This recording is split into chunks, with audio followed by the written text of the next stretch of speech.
Prarie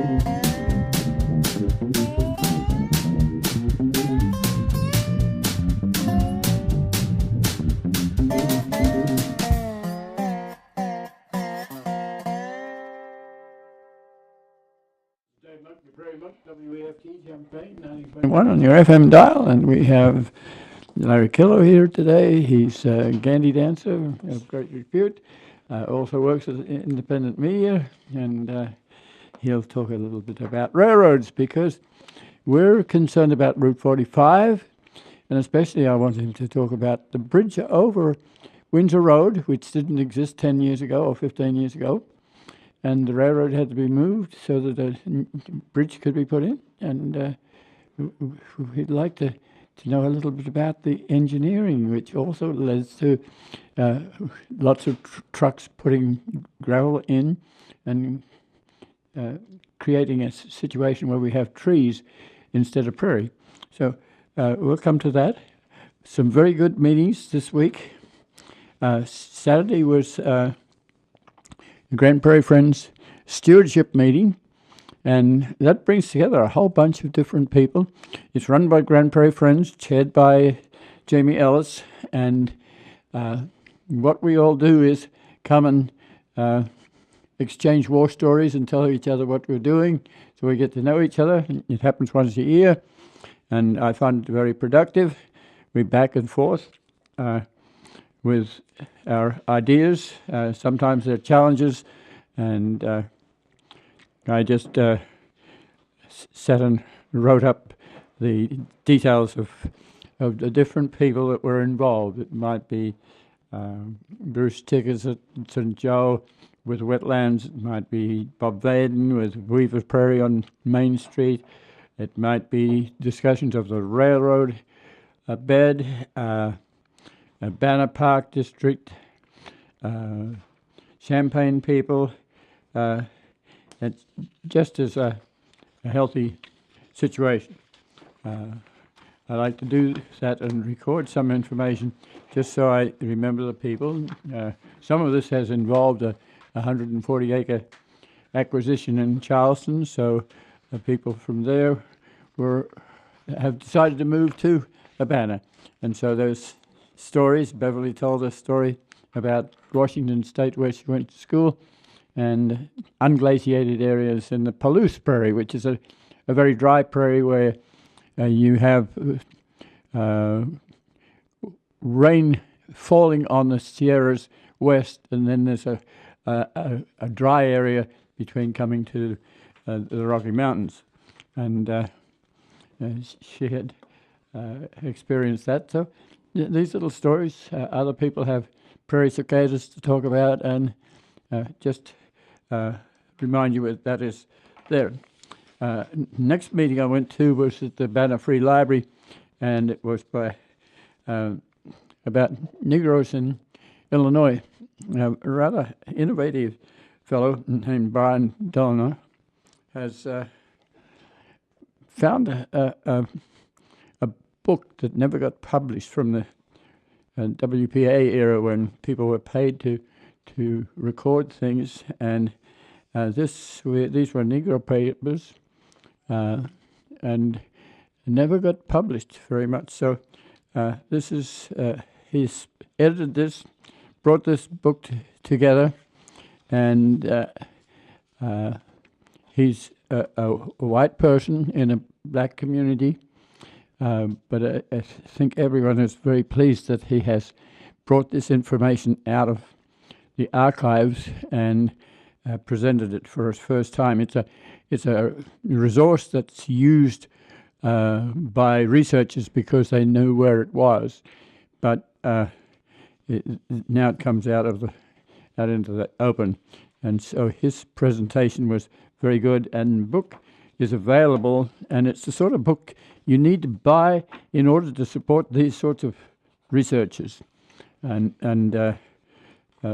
we won't say much more about that. We may have a session on that in the future. So back to tell Larry. He's got a degree in something, but he somehow ended up as a Gandhi dancer. And you have to tell me what a Gandhi dancer is, and tell me how it got its name. Does it relate to Gandhi? No. Well, I can tell you the Utah Phillips story is that maybe it was the Gandhi shovel company, and they used a shovel to tamp up a tie or to hold a tie up while they spiked it down, Okay. and they maybe stood on the end of the shovel and wedged up the tie. We used claw bars for that, iron claw bars when I was working in there. I started in the 70s. Explain it a little bit more because people don't really realize what you have to do on a railroad. But pushing a shovel under the end of the tie it has enough bend on the shovel that you can push the tie up and put the gravel underneath it. Is that what I'm Yes, understanding? well, if you dig a hole and you put a tie in there, the tie's going to lay at the bottom of the hole, and then you can't spike it because it's below the rail. So you put a plate on the tie, a steel plate, which takes the wear, and then you have to nip the tie up against the rail so that as you drive it down with your spike mauls, you drive the spikes down with your spike mauls, you have a resistance against it, and the spikes will go in rather than it being really a sluggish thing where it doesn't want to go down. And you have to nip the tie up tight against the rail so that when you're done, it's tight against the the plate and the rail. Yes. And then the rail fits in the notch in the plate, and then the plate's all tamped up against the tie, and then the tie's tamped up against the rail, and then you shove a little dirt underneath with your shovel underneath the tie to hold it up by the ballast. So that's a nip tie. Okay. So that's one possibly reason that it's called Gandhi dancers, and we didn't call ourselves Gandhi dancers. We were the track department. And when I got the job, I took it as a summer job. I was a U of I student, and we had a child come along, and my wife was teaching. And at that point, women didn't have maternity benefits, even in Champaign schools. So I didn't know how we were going to afford to have a second child. So I looked for a pretty good summer job, and I just walked over here to the depot, which is about a block from here, the old depot, and our division offices were on the second floor, and the training school was on the third floor. On the first floor was the barber shop and restrooms and the depot. Yes. So I walked up there, and they said, "Well, what do you want to do?" And I said, "Well, I don't know anything." They said, "Track department," and that's how I became a Gandhi dancer. So I was in the hot sun in the middle of the summer, on a school bus with a bunch of other guys about my own age, and we were putting in ties in a production type situation. Putting in 600 ties a day at that point. So, what was your degree? Actually, I went about 7 years and never did land a degree. I went back to school once, so I was like a professional student, but I had the Vietnam War on my back at the point, so I kind of petered to. I started out in architecture. Okay. After a couple years in architecture, then I went into English education and into English literature. So.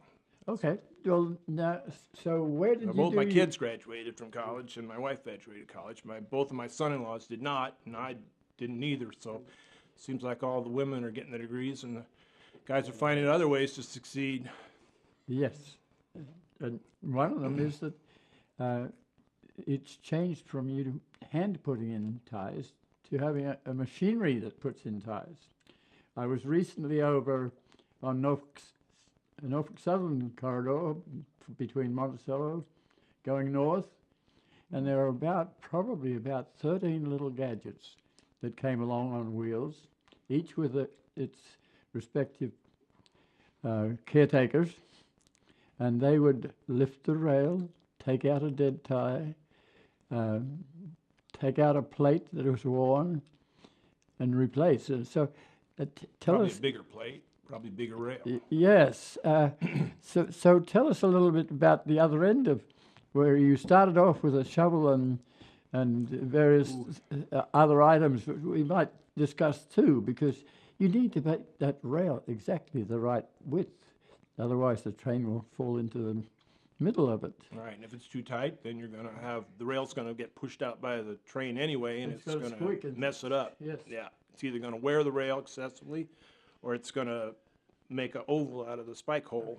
So at the end of your career, you were using machinery that was pretty sophisticated.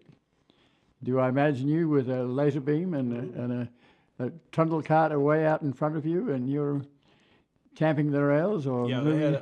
they had an automatic tamper at the end, 100-foot long machine. I did that since '89, so I did it for quite a while. I actually used regular light, and the light was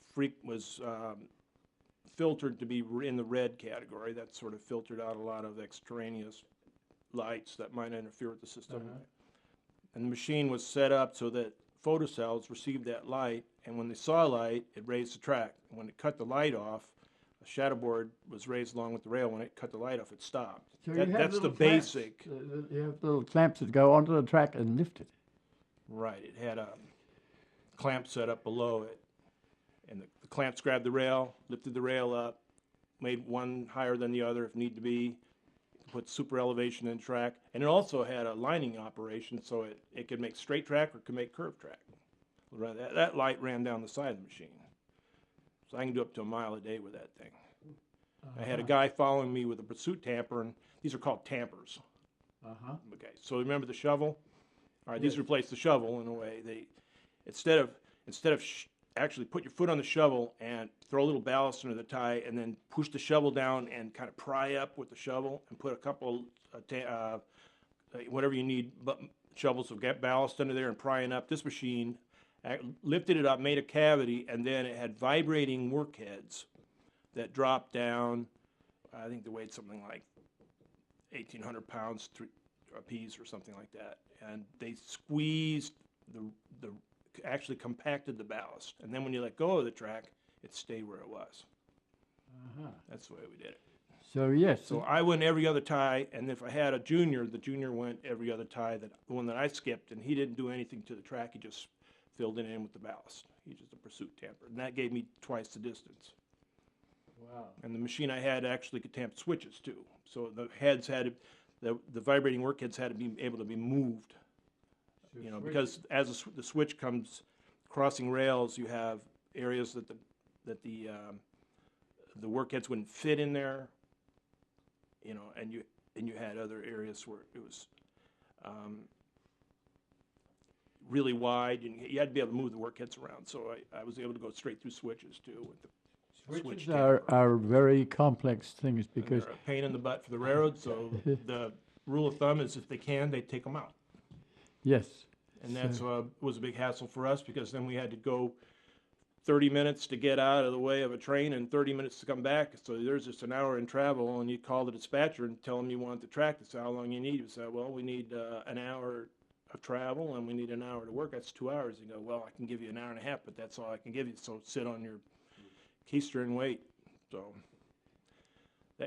that's I was at a little town near Mansfield, and the train had to come through, and all those little vehicles disappeared about a mile or two until they found a switch, and they all parked there until the train came through.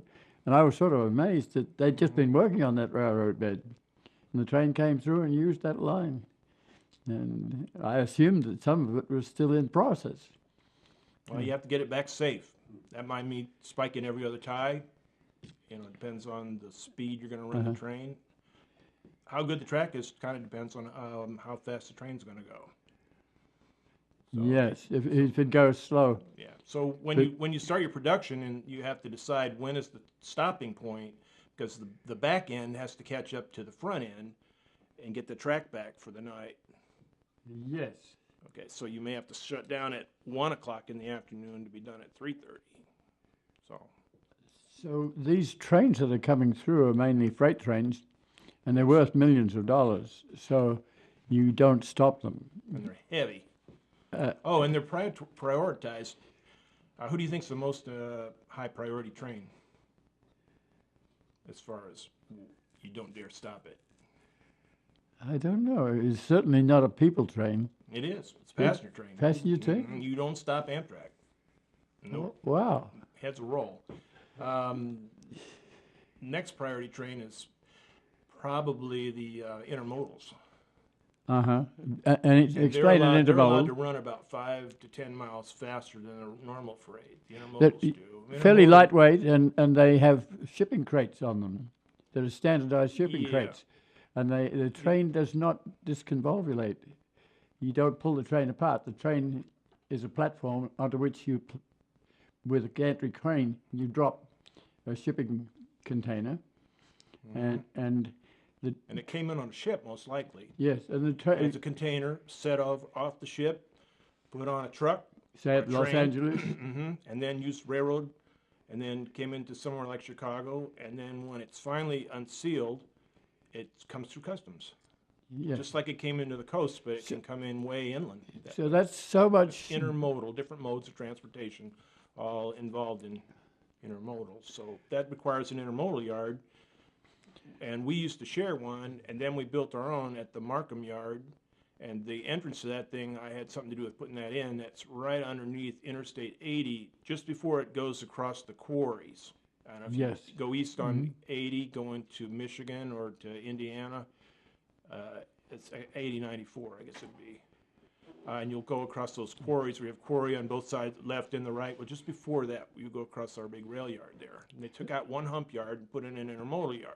Okay, he's getting terms here. So a hump yard is where in old times you used to push a train, a manifest train. That means that manifest was a whole bunch of different cars. And you come up to the top of this hump, and you might have 12 or 18 railroads coming off of that. And if you're putting together trains to go in different directions, you have someone that moves the junctions there so that the car can move down to form the train that's going to X or Y or Yeah, not Z. railroads, but tracks, switches and tracks. A Yes. number of different switches, parallel tracks, all owned by the same railroad likely, and they would use gravity to shoot the cars down from the hill down into, throw the switch, switchman throw the switch, and the car would run down in there. And that was fairly heavy duty because in those days you had bumpers on the end of the train, which were spring loaded, and the one vehicle would hit into the other. But if you had a bunch of computers on that car, they wouldn't be treated very gently. So the intermodal hub is where you don't have a hub like that. You have trains that are lined up. You may have 5 gantry cranes that run across the tracks. Have I got it right? So the gantry crane will pick up one shipping pod that has to go in a different direction and run it across the top of the rails and drop it on the train XYZ that's going in the into... intermodal yard? Yes. Okay, well, they're only going to be handling intermodal cars in there, not going to be handling all the miscellaneous freight that you'd be shifting around yes, in a normal switching yard. So okay, you bring an intermodal train in there, and then there's concrete pads along the side, and the intermodal cranes they use have rubber tires, Uh-huh. so they can actually move left and down the track. And on top, they have they can move across on top. The truck parks right alongside of the intermodal track, I guess, and they just pull it off of there and onto the truck. Uh-huh. My Intermodal understanding trains on that. do not disconvolvulate. They're one train onto which you load things. You may be able to break it in some places. Often the wheels are not under the... I was going to ask you, have you seen those shared wheels? Yes, they're Instead shared. of having 2 sets of trucks, they have a single set of trucks for 2 cars, and they go 3 or 4 cars before they have a place where it'll break apart with double trucks. Yes, Trucks being the wheels. You need that in order to, if you're going to load a 25 ton of mayonnaise at Kraft, you would take a section of your intermodal train, load it, and then bring it back. So you need that end truck where so that you can take a portion, say 7 cars or something like that apart. Have you ever seen intermodal going out to Kraft though? No, not Okay. yet. They I'm mostly do hoping. tank cars and Yes. oil and things like that. Yes. Okay. So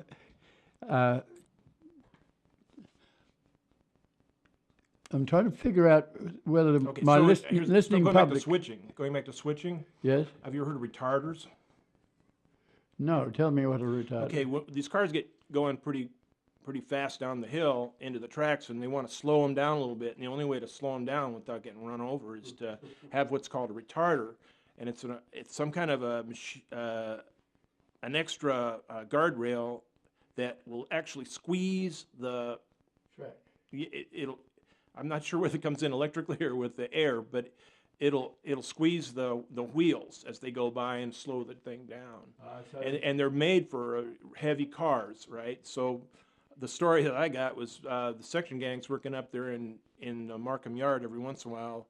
They would be flying along in their little motor car, and then they'd hit a retarder, and they'd all go flying because it was a fairly light motor car. So there were some guys get hurt that way. So, but those They didn't have the weight. Yeah. So they took out one of the hump yards. Is what they did up there. So evidently they didn't need as much switching.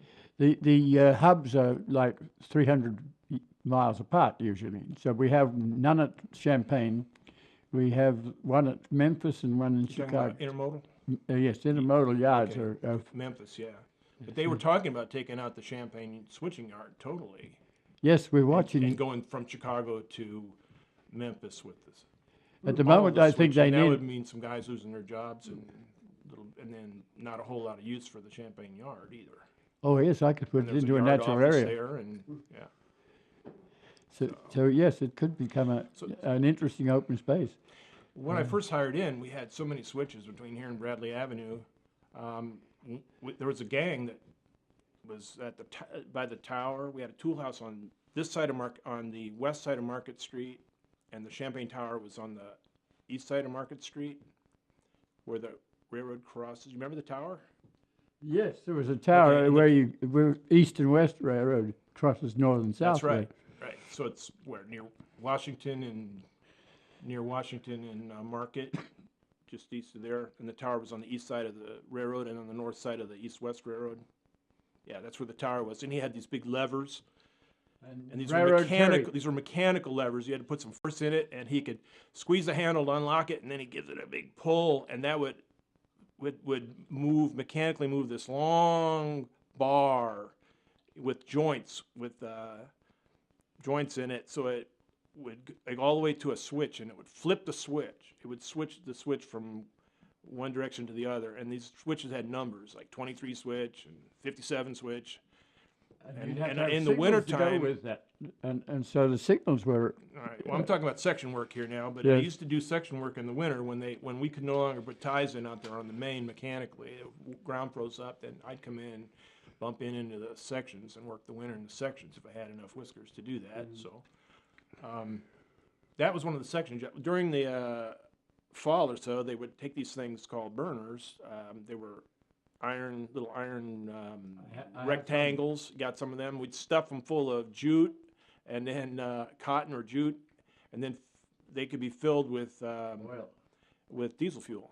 Yeah, so we had barrels of diesel fuel. We'd load on a push cart, and then we'd push it around from switch to switch, and we'd fill spout cans, and you'd take your little broom handle on the one side had like a chisel on the end of it, and you'd lift up the little flapper, and then you'd pour in diesel fuel, and then light that, and the heat would thaw out, keep the switch point from getting iced over, so we could throw the switch.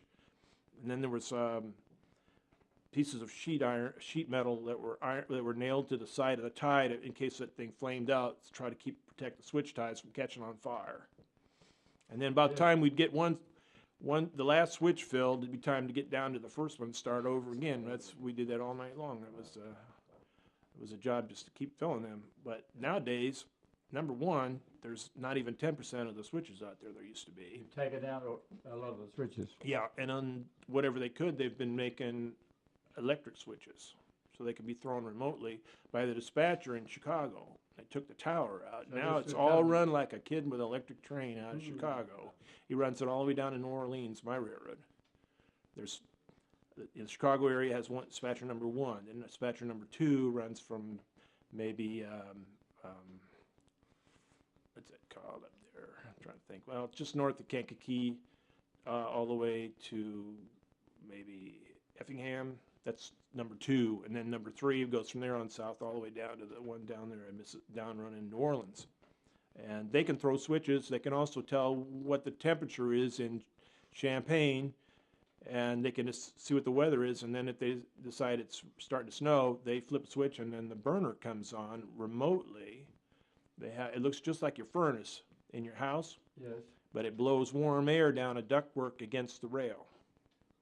So he lights the burners, and then that melts the snow as it comes down on it, so he can throw the switches in the winter, and he can throw them remotely from Chicago. Unless he has a problem, maybe a burner went out, maybe something fell in there, and he can't get a signal back that the switch is completely aligned, and then he calls out the track guy. Track guy's got to go out in the Yukon somewhere out there where the wind's blowing snow sideways and see how iced out it is and try to figure it out. Usually that's the maintainer's job, signal maintainers. Champaign has a signal maintainer, and they have to work on their switches. It's a whole system. So here we've been talking about manifest trains, which are a mixed breed, which still needs to be pushed together. And we're talking about intermodal trains, which stay together. And the railroad system is changing. Yeah. And, An interesting discussion is the local versus the cross-country. yes, the cross-country is like 1 ton of freight, 500 miles, That's what one they're talking driver. about. Big bucks. Yes. Big bucks. Now, you don't want to have a switch going into a little local factory that only has 3 or 4 cars in a year when your money's being made cross country, and you've got a risk of a derailment over that switch, and then the maintenance of the switch itself, and it's expensive stuff. So there's a battle to try to keep the locals. So there's very little local service anymore. Yes, in the past, Like 1 or 2 a day. That's it. you had stick rail and not welded rail. 39-foot pieces of rail. Yes, and I mean, you had many people before there was transportation, before 1900, for instance. Every industry that wanted to work had to have a rail head. So there were railheads everywhere. siding, we call them. Yeah. Siding. So House track is another name. House track or siding. and so if you only had 2 trucks loads of honey to go out, you got an engine that belonged to the yards to come and pull it out. These days, the main line wants at least 25 cars to join with another 25 cars nearby, so you could put together a train of grain or coal that can be put together easily on the main line.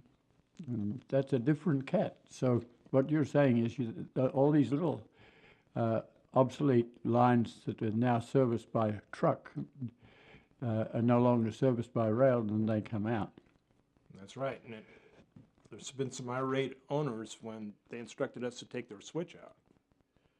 Yes. And the owner came out and said, "What are you doing?" We said, "We're taking your switch out." And they said, "But I was going to sell my business, and I had it listed as having railroad access."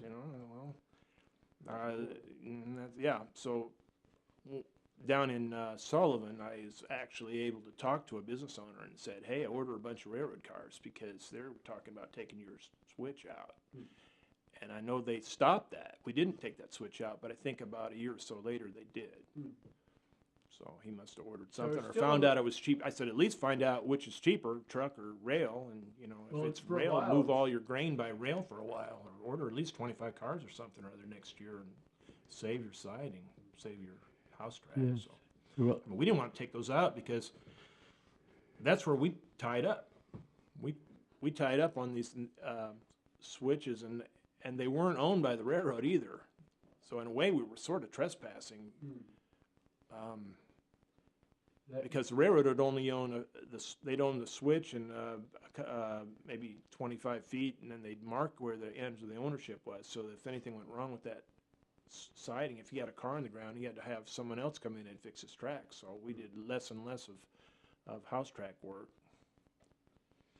So a short line like the one that comes in from Seymour and Bonneville into Champaign has to be still serviced in the old way. That's a Havana district line. It used to go all the way to Havana, Illinois. Uh-huh. I've worked that line. I've taken machinery from Clinton to Champaign and from Decatur to Clinton and Decatur to Champaign. White Heath is where the Y was, where you could switch. So the from- railroad it was three museum now lines, owns it. Yeah. Mhm. Uh-huh. So I worked that line. So now it dead ends at Seymour. Yes. Instead of trees, I think. Yes. No, it ends at a road crossing, doesn't it? And Yes. then there's a bridge that is taken out right after that. Yes. And you saved the bridge, right? No, we Isn't that didn't. the one that somebody came and loaded up on a truck and you found out about it and you made them Oh, bring it back? no, that was on the Piatt County line a little further along. Okay. But we do have they took out a very new bridge that was at Seymour.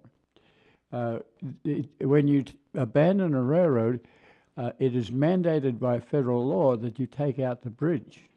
And we acquired the abandoned 4 miles between Seymour and White Heath. What's the reasoning on that law? Well, if it's 160 feet off the ground, and somebody can commit suicide off of that, so it's a liability problem. Yeah, these are only like 12 feet off the ground. That's right, but You're flat laying it's even culverts, they take them out. They're actually very dangerous if you have motorcycles riding on an old road like north of Rantoul. Old Route 45 is a concrete road. They even take out the culverts. So people who are on motorcycles sometimes screw up on a culvert that's been taken out, mandated by federal law. What's left? A hole full of dirt? Yeah, a hole full of dirt, so they go into it. So So erosion's gonna make it get into a groove, right? yes. So it's dangerous, and so people have lost their lives on those sorts of situations. There's another tendency, another thing trend I've seen is taking out these little bridges, little miraculously little wooden truss bridges that Yes. are, that the old guys knew how to make those in the old, and they're hard to maintain and stuff. So they take them out and put a big corrugated culvert across the Yes, across yes, the put a railroad ta- and just oh, throw tank dirt or on top. I throw ballast on top of it, and then guys like me, we can just tamp straight through like the thing wasn't even there. Where otherwise we had to deal with the bridge ends because you couldn't raise the track up higher than the bridge, and the bridge ends would almost always sag, and there's be a lot of problems with them. They don't have the bridge gangs to maintain these many wooden bridges that the railroads have out there. So they've been replacing a lot of them with culverts. And sometimes an outfit will come through and throw a culvert under a track, and doesn't anybody know about it? Doesn't seem like anybody knows about it. They don't apparently obstruct the train. They're not within 10 foot of the outside rails, so they let them just put a culvert through. But I'll come through and see a big dip, and I got to go over there and get that dip out with the tamper. My ballast plow operator, he'll pull me in some ballast, and then I'll raise the track up there. And it takes quite a while. You have to do that a number of different occasions before it finally gets packed enough to be like old railroads. Yes, it's the same with roads. If you have a bridge and you have accumulated fill, the fill settles. And so sometimes you can come to an overpass bridge and the fill has settled and you have a bump where you get onto the bridge. Yeah. It's the same with the railroad. When we put a railroad crossing in, it's to try to make it about an inch higher than the road running up to it. But then by the time you replace it the next time, it's below. It's actually gone down, partly because the tide's wearing out down there, and they're not as thick, So then, believe it or not, it does settle, and that's something we can't maintain because it's got some sort of either a rubber tread, across where the car traffic runs on. It's Yeah. either a rubber crossing or it could be a wooden timber crossing, which is what we used to have mostly. But you can't tamp across the wood, you have to take it clear out in order to tamp through it or maintain it, and that is an advantage over the roads, though. When the road when Mother Nature starts working on the roads and it starts getting wavy and going up, settling in places, and it starts getting you have to take the whole road out on the railroad when it starts getting rough, and it will, and mud will work up from the pump up from below and get into the ballast, and then it starts getting rough. We can just go right over it and tamp it up in new ballast, and we can raise the dips up to the top part. on a We road. can fix ours. Railroads, it's like ballast. You kind of can see it as it flows like water or something or other, and you lift it up and it'll flow into the cavity, and you can squeeze it in there, and so you can work with rock just like it's a liquid. When you watch these machines work, sometimes when you watch a ballast plow, it seems like it's a boat on the lake. It's just, it's flowing the rock in. Its plow is just plowing it into the track, or whichever way he wants to move it. He can move it. He can move it left and right, or right. He can move his blades around and make it flow. It's just like running a boat. The ballast plow is a lot of fun to run. It wasn't so darn dusty. So let's look at the clock. Oh, 22 minutes. okay. I wanted you to tell us something about the bridge at Windsor Road, because we have a prairie between Windsor Road and Curtis Road, and it's about 50 feet wide, partially controlled by the Department of Transportation and by the railroads. We're sort of given a lot of leeway to do things there, to do prairie. Do you own any of that? No, we don't own any of that. It has on high voltage power lines. So it has to be burned every once in a while, not only for the good of the prairie, but for the danger that if you get trees growing or the smoke makes a short between the power line and the prairie.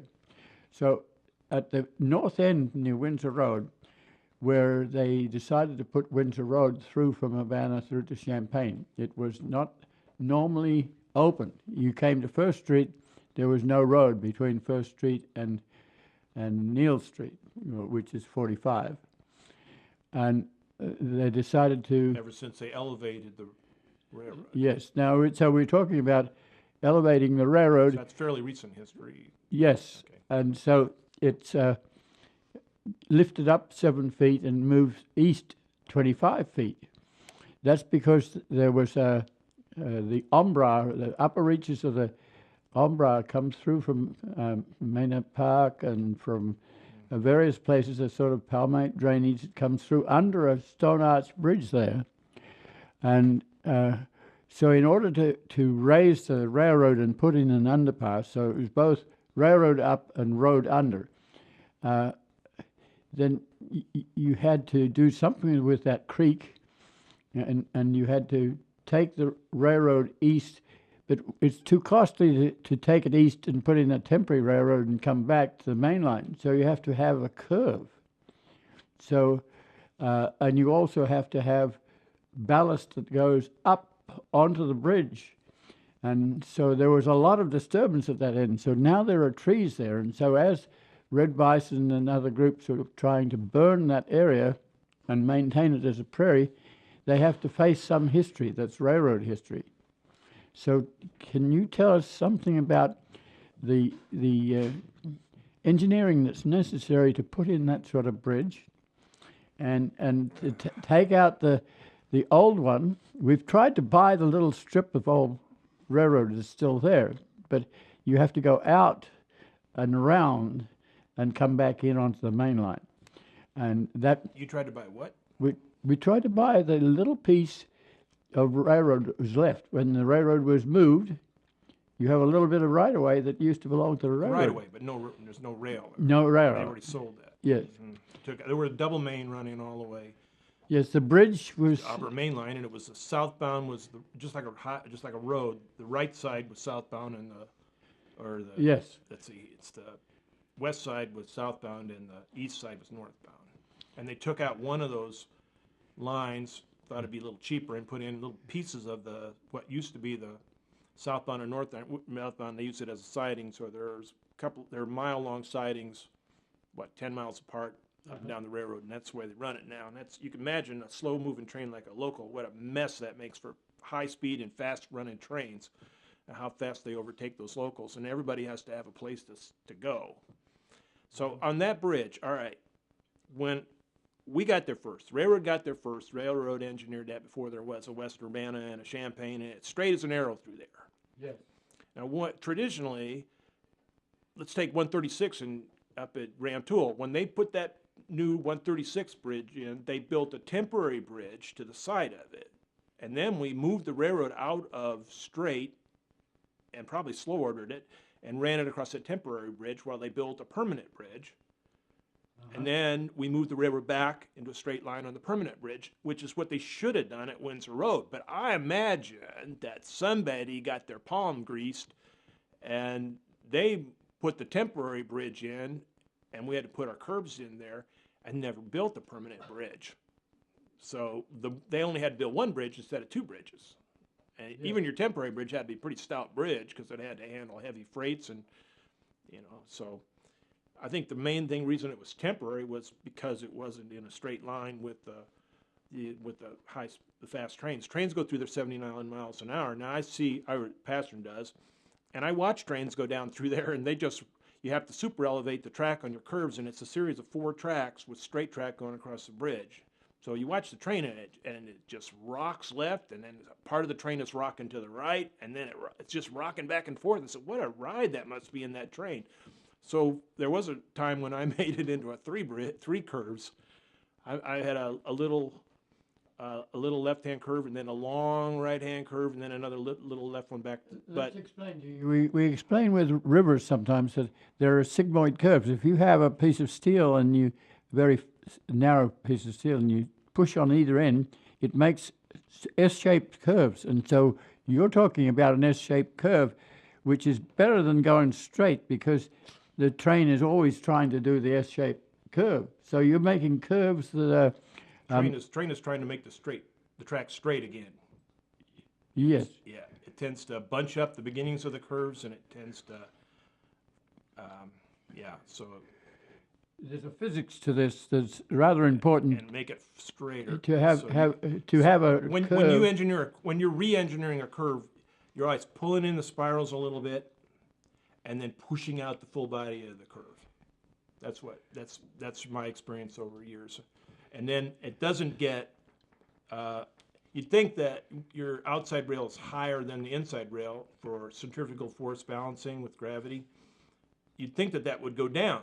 It doesn't seem like gravity would pull it down over time, right? What happens on a curve is that always the low rail goes down further and further, and you get too much super elevation, and you never have enough rock on the low rail to get it. You're always short on rock, and you're always So having if you to let borrow this rock. get too high, then I imagine that the truck that is loaded, like a rail Let's car, say a high lumber car. That'd be a really good one to talk about. that they could go over, right? Well, it's balanced for the speed. So if you're running a train at 60 miles an hour, the engineering figures out how sharp that curve is, and then the maximum you can go at that super elevation. So in other words, as you raise the speed up or the curvature gets sharper from a 2 degree to a 3 degree, you'd have to put more super elevation in. And on my railroad, it was limited to 5.5 inches of super elevation unless you got special permission from the superintendent. And that was because, let's say you've got a curve banked at 6 or 7 inches, and you're running that high lumber car over there, and it's going 60 miles an hour, and it's working out just right. It's not wearing the rail out or anything. It's perfectly balanced. And now, track crew says you got a broken rail. You got to stop. So they stop that train on that high bank curve, and the lumber car is going to go dumped over due to gravity. Doesn't have any centrifugal force balancing it. So there's a danger involved in trains not running at the optimum speed. In certain circumstances are going to dictate that. So anyway, that curve, I'm always mad about that because I don't think there should have been. I think there should have been they should have put that railroad back where it belonged. A straight in the road first is much place. more Now simply. there's another bridge I'd like to talk a little bit about. Yeah. Okay. And that, I just talked to the yard master who's in charge of within the yard limits in Champaign, and he didn't even know anything about it. Well, one day I was working in the Champaign yard. The Champaign yard is north of Bradley and south of Fort Harris Road. Yes. 3 miles or 4 miles, whatever that is. It's crossed already by Interstate 74, right in the middle of Yes. A Yard. A Yard is the south yard, starts at around Bradley Street, and it's for northbound trains. They sort northbound trains there. And then it's coupled to the C Yard, which is the one from Fort Harris down to the middle of the yard. It's like where the yard office is north of, within, you can easily see I-74. And that one's for sorting southbound trains. B Yard used to be where they used to be off to the east, and it's where they used to unload cattle. They used to fuel up engines, and it was You had a roundhouse headed there. for the roundhouse. Yeah, the original roundhouse apparently was downtown, where that water tower is around in that Yes. area. And they built a new roundhouse, which was up there. If you follow Oak Street from Bradley Avenue, and apparently it's a private road, you can follow that all the way up, and that used to go right to and around the roundhouse. Okay, now it kind of dead ends. They tore the roundhouse down, and This my roundhouse winter was- home, by the way, we had about a third of the roundhouse was still standing. But a roundhouse we had our turntable, and you'd come up this little supply track and get onto the turntable, and then you'd get off and you'd pull a lever and aim it at whatever track you wanted, and then you could drive through a bay right into the roundhouse, and we could work on our machines in the winter because we had these big machines never could come off the track. And in their wisdom, they decided to tear the roundhouse down, and they told me that, oh, it's just a hole in the ground. We could, a pit, it's just a hole in the ground. I said, there's a lot of engineering went into that roundhouse. So I never did go into the basement of the basement down there, but there was a sub-drainage in that thing, deep. And who knows what was in that stuff either. And I thought that we should have got the Illinois Environmental Protection Agency in there and take a sample of that water, or whatever's down there, and all that old fuel and everything, but they, as far as I know, they just bulldozed it over. My coworkers were saying, you can't turn your employer in, so we let them tear it down, and that meant we had to work on things outside. And they built a little shed down at the in the middle of the yard. But the bridge I want to talk about. Okay, so I'm out there working in C Yard. That's the north yard. And I see these surveyors, and we're kind of supposed to know guys trespassing out there because we got dangerous and things on cars. And so I asked them, and they said, "Oh, we're going to put a bridge across here." I said, "Right here, in the middle of this yard?" And yeah, that's where they want it. So apparently the yardmaster didn't even know this was happening. And that was the other day I went there. Well, here's an article in the News Gazette from Wednesday, February 6th, about the Illinois. It's about ready to approve $8 million to help build this bridge. And the federal government's already earmarked their money. Now, I can see what the federal government wants to do. They want to have, in case something happens to the I-74 bridge, they got all this major traffic going on across I-74. They need another bridge they could run them across this rail yard. The railroad's not going anywhere. And so they want another bridge. And okay, bridge is fine, but I have a problem in this country with, you can't do what's right. You have to advocate for a certain group of people, and my people would want me to advocate for labor, for work, for money, and I think that's what the Dems are going for. It's a big, expensive bridge. It's from the time it raises up to the time it sets down. It's 3,330 foot long bridge. That's most of a mile. Now, we need a bridge. We need a second bridge. True. Someday they're going to have to work on I-74. It could have an accident on I-74. It could get a train could run into one of the pillars or something. There could be not serviceable. So that's fine.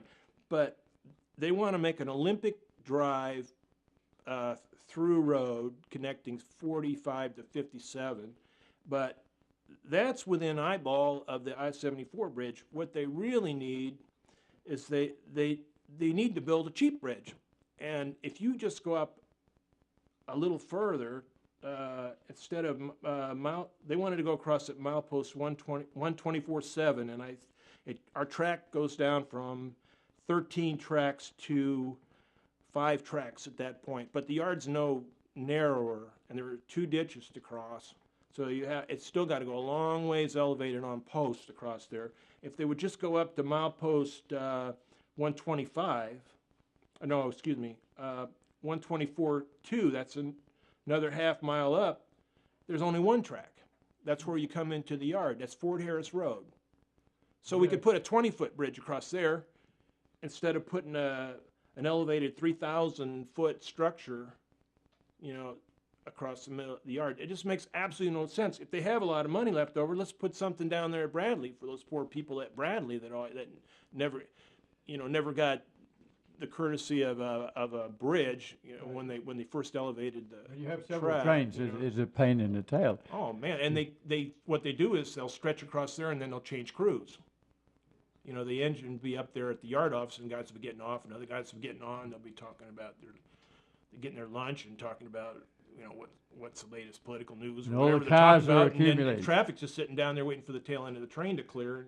So anyway, that would be nice for Bradley. They could, like places like Springfield at Clear Lake has one. Decatur has a couple of small elevated roads. They could do that if they had extra money, but they should go up to Fort Harris Road, where there's only one main, and the only trains going through there are the through trains, and there aren't that very many of them. They should put the elevated road across there, and it could be like 20 foot across, and the rest would be dirt. But the rest of the Olympian Drive has been built. Well, that's fine. Let's That's run planned. it. Let's just run our what we call that, the ring Road? or ring road, or what do they want? Let's just run it up Neal Street to Fort Harris Road and across, and then back down. They could link it over there to 45 there, or bring it down to Lincoln, whatever. They still have to do some fancy road moving around. Yes. And it's upset a lot of people, but it doesn't upset me.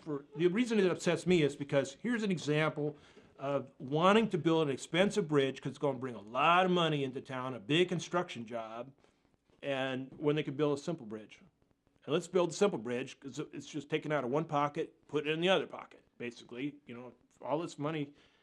So that's my beef. I cannot understand why they would want to put a bridge that close to I-74 in the middle of a wide railroad yard. The railroad's not giving it up. So when they can just go up a little further, another half a mile, and put it at Fort Harris Road. Okay, so Okay, the clock on the wall is not working, but it's about we've right. got about 5 minutes. okay. So, do you get involved with the culture of the railroad? Do you play railroad songs? Do you, as you have this huge set of tamping equipment with 13 little go-karts that do different things, the other alternative was to have 20 people lifting a piece of railroad, and you'd have songs that you. That's right. So there's a culture that goes with this, and very few It's lost. Yeah, I think it's lost. The culture I have is that I was part of a family, and we had guys coming from Indiana, when their railroad got sold, and they had to come over here, and we had people coming. We'd come together to work, and then we go home on the weekends. So we were like this family coming from all over. So I got involved in the union aspect of it also as a non-paid union officer. And we even sponsored the labor hour for a number of years, my local did, with Bill Gorell's show, and Peter Miller. So anyway, that's the culture I'm associated with. It's part of my family and my blood. I did see the kind of a changing of a railroad. There used to be all African-American gangs out there. In fact, we were some of the first white guys that got on those gangs. And I remember when they first got the first black foreman running a white gang, and they came to me and had me tell them, how's it working out? I said, well, it's just fine. We have no problems whatsoever. So, but those guys got old, and their kids didn't keep it up. So there was a time when a foreman could get a pass for 30 men. He could go down on a train. He could go down to Memphis, and he could pick up a call for 30 laborers and bring them up here to work, and then they would ride the train back and forth to work. So there were gangs like that of all black guys, and at that point too they had talking about the railroad songs.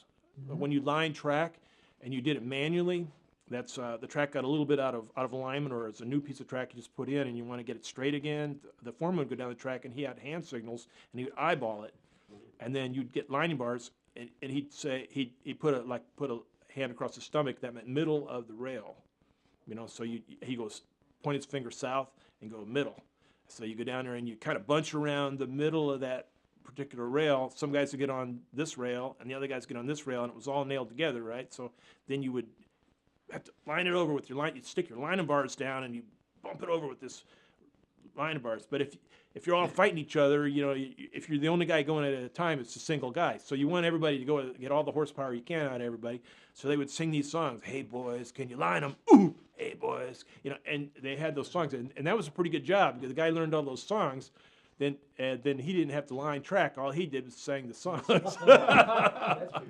I think we're getting near to we're the running pretty low. This is Larry Keller, and you'll see him at independent media occasionally, and other places too. So we thank you very much for coming in and giving us an idea. Often the public doesn't get to share this sort of conversation. They look at railroads, and even planners will not put the railroad in. They are part of the landscape. And I went to Michigan recently, and the town map didn't have the railroad in it.